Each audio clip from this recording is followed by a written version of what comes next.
Hi, I'm JB Wagner, and I'd like to welcome you to my world, where I try and show you tips, tricks, and insights that will help make your life a little bit better and a little bit more interesting. Today, I'm talking about traction in snow and ice in your boots.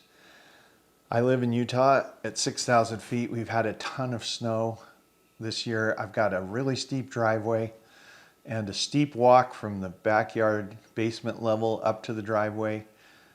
We build up ice as well as snow, and traction is essential to get the job done removing that snow.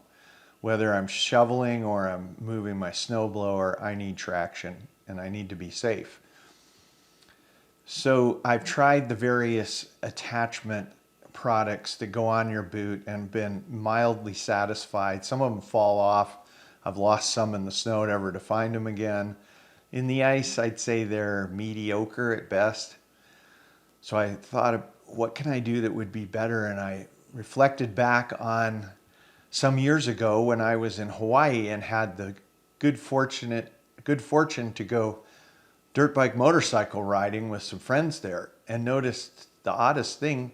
They had screwed hex head sheet metal screws into their knobby rear tires to get better traction, because everything's so wet. You have slippery roots, slippery rocks, slippery trails. So I thought, I think I can find hex head screws small enough to go in my boots. So I went to Home Depot, and sure enough, I've got the right screws, which you'll learn about in a minute. And I think the outcome is just outstanding. So let's see how you do it. To get started, you need a proper boot with a thick enough sole for the length of screws you're using. In my case, they were 1/2 inch. I believe the smallest screws available are 3/8 inch in this diameter.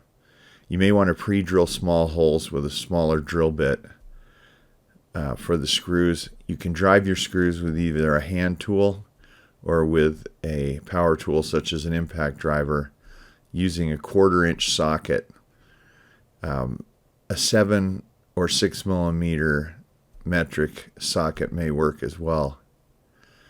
In my case, I've put in 2 sets of screws over a long period of time, and here I'm removing the screws that were worn to the point that I thought it was wise to unscrew them before they became difficult to remove due to wear. These types of screws are generally made for sheet metal work. You want to make sure to get sharp point screws as depicted here. You do not want to get drill point screws. Drill point screws have a more blunt tip that it looks like the point of a drill. You could use other than a snow-specific boot, such as a hiking boot or a running shoe, as long as the soles are thick enough. In my case, I inserted 9 screws in a pattern to cover the whole sole of the boot. You can do more, you can do less, and it's no big deal if you end up changing it as screws come out easily, but they don't come out easily when you're walking. It's important that you do not walk on improper surfaces. My home has ceramic tile and carpet, and it's no problem walking on those, but you don't want to walk on hardwood floors or vinyl floors. And I don't go out on my Trex deck either because it's too soft of a material.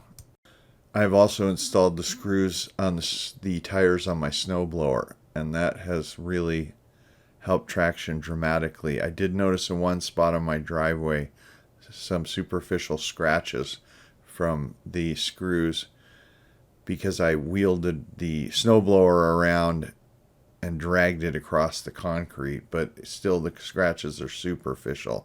You might want to give this a try, but be a little bit careful. So there you have it. It's very easy to do this. It's very easy to replace the screws, freshen up the traction. I've never fallen once with these screws in my boots. That's not to say it can't happen, but it's the best traction I've ever had. And it's super easy. You can do it in your boot or possibly in your shoes, depending on the thickness of your sole.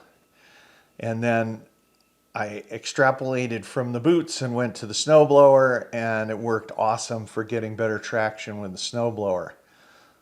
So I hope you find this helpful, and I hope it makes your work easier, your recreation more fun, and your life safer. Thanks for watching.